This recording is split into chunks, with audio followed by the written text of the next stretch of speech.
अल्लाह रब्बुल इज़्ज़त ने कलाम हमीद में एक आयत मुबारका नासिल फरमाई है जो इंसान की पूरी ज़िंदगी की गर्ज़ व गायत और इंसान के जहन में आने वाले हर वहम और अशकाल को दूर कर देती है।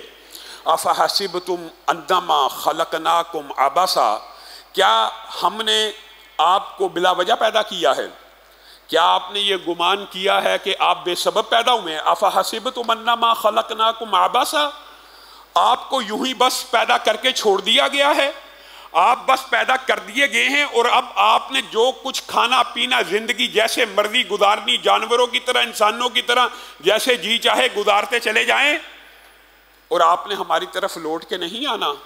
क्या आपने ये गुमान कर लिया कि आप वैसे ही पैदा हो गए हैं और आपने हमारी तरफ लौट के नहीं आना? यकीनन आप में से कोई एक ऐसा नहीं है जो हमारे पास लौटने से बच जाए। यही गुज़िश्ता खुतबे में आपके सामने बात रखी थी कि अल्लाह रब्बुल इज़्ज़त ने यह कायनात का डिज़ाइन, यह ज़मीन व आसमान की तहलीक का सिस्टम इस कदर अजीब बनाया है कि पक्के मुल्हद अल्लाह का इनकार करने वाले भी मौत का इनकार नहीं कर सकते। उनको पता है मरना है, वो अलग बात है। थ्योरीज अलग अलग गाड़ ली, किस्से कहानियाँ गाड़ ली अपने आप को तसल्ली देने के लिए कि ये एक नेचुरल साइंस है, फितरत है, जो भी है, लेकिन मौत अटल हकीकत है। मुल्हद भी, अल्लाह का इनकार करने वाला भी इससे मफर नहीं है उसको, या इसका इनकार नहीं कर सकता। ऐनमा तकूनु युद्रिकुमुल मौत, अल्लाह भी कह रहा है जहां मर्जी जी चाहे चले जाओ।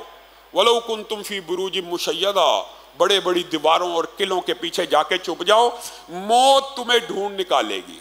मौत जिससे तुम भाग रहे हो वो तुम्हें पकड़ लेगी। बल्कि एक हदीस के अल्फाज तो अजीब हैं और ये हदीस सही है। रसूलुल्लाह सल्लल्लाहु अलैहि वसल्लम ने इरशाद फरमाया, जिस जगह पर बंदे की मौत का वक़्त मुकर्रर होता है, अल्लाह ताला उस बंदे की वहां पे कोई ज़रूरत मुतय्यन फरमा देते हैं। बंदा खुद बहुत उस जगह पे पहुंच जाता है। इस हवाले से पहले एक दो मरतबा आपके सामने गुजारिशात को रखा। आपने अभी गुज़िश्ता दिनों में वो आबदोज़ वाला किस्सा नहीं सुना? मौत समुंदर की गहराई में लिखी हुई थी। वो पाकिस्तान में बैठे हुए लाखों डॉलर खर्च किए अपनी मौत की जगह पर। गोया ये हदीस इस बात के ऊपर बिल्कुल मोहरे तस्दीक को सबत करती है कि जहां पर मौत का वक़्त आना हो, जहां पर मौत मुतय्यन हो, वहां इंसान की कोई ज़रूरत अल्लाह ताला लिख देता है। उनकी ज़रूरत क्या थी? सैर व तफरी। उनकी ज़रूरत एडवेंचर था और उसी एडवेंचर की तलाश में हकीकत में अपनी मौत की तलाश करते हुए चले गए। और इसराइली रवायात के अंदर मौत के हवाले से बहुत इबरत आमोज़ वाक़यात हैं। ये इसराइली रवायात का जो हुक्म होता है वो आपको पता है कि इसके ऊपर ना ईमान लाया जा सकता है और ना इनका कुल्ली तौर पर इनकार किया जा सकता है। ये एक किस्से के तौर पर, एक मोइज़ा के तौर पर, एक इबरत के तौर पर, जैसे एक कहानी होती है उस तौर के ऊपर बयान भी किए जा सकते हैं। और इनमें से कौन सा सच है कौन सा झूठ है ये अल्लाह ही जानता है, क्योंकि इनकी सनदों का और इनके जो वो तरीके हैं जो हमारे पास हदीस की सनद के हैं वो मौजूद नहीं है।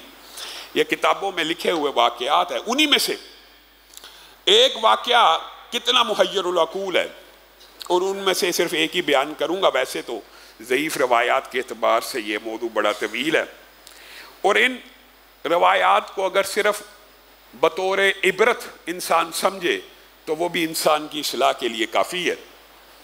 मलकुल मौत से अल्लाह रब्बुल इज़्ज़त ने, ये इसराइली रवायात में से एक रवायत है, पूछा कि क्या, या बाद रवायात के अल्फाज है कि उनसे पूछा गया कि आपको कभी किसी की रूह कब्ज़ करते हुए आपके दिल में नरमी पैदा हुई है?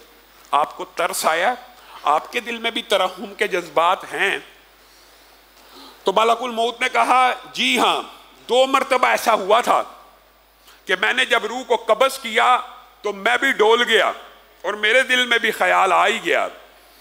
पहली बात, एक नौमौलूद बच्चा था समुंदर के अंदर, माँ ने अपनी छाती के साथ लगाया हुआ था।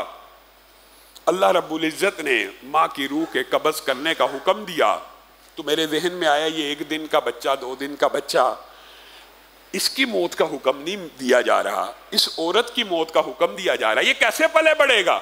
ये क्या सिस्टम है? उसकी रूह को कब्ज़ कर लिया। फिर पूछा गया दूसरा लम्हा कौन सा था?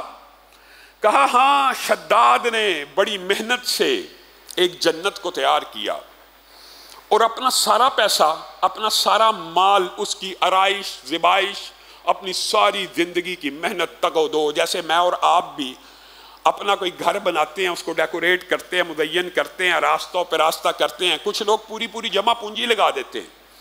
वो शद्दाद ने भी पूरी की पूरी जमा पूंजी लगा दी और पूरी का पूरा अपना जन्नत की तरह का बाग और डेकोरेशन और हर चीज कर दी। जब वो उसके दरवाजे पे पहुंचा, मुझे हुक्म दिया गया इसकी रूह को कब्ज़ कर लिया जाए।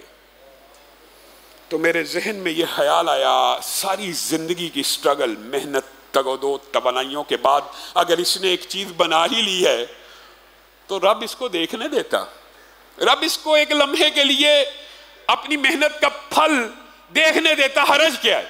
तो उस वक्त भी मुझे तरस आया। तो मालकुल मौत को कहा गया, जिन दो मौकों के ऊपर तुझे तरस आया उनकी हकीकत भी सुन ले। ये वही बच्चा था जो एक दो दिन में जिसकी मां की रूह को कब्ज़ कर लिया गया और अल्लाह रब्बुल इज़्ज़त ने अपनी रहमत से उसको पाला और पोसा, और अल्लाह रब्बुल इज़्ज़त ने उसको तनोमंद और तवाना किया और तंदुरुस्त और जवान किया। वो अपने रब के सामने ही अकड़ना शुरू हो गया और अपने रब का ही इनकार कर दिया और शद्दाद बन गया और अपनी सारी जगीरें जायदादें अल्लाह की नाफरमानी में लगा दी। तो अल्लाह ने फैसला किया इसको अपनी मेहनत का फल भी देखने नहीं देना।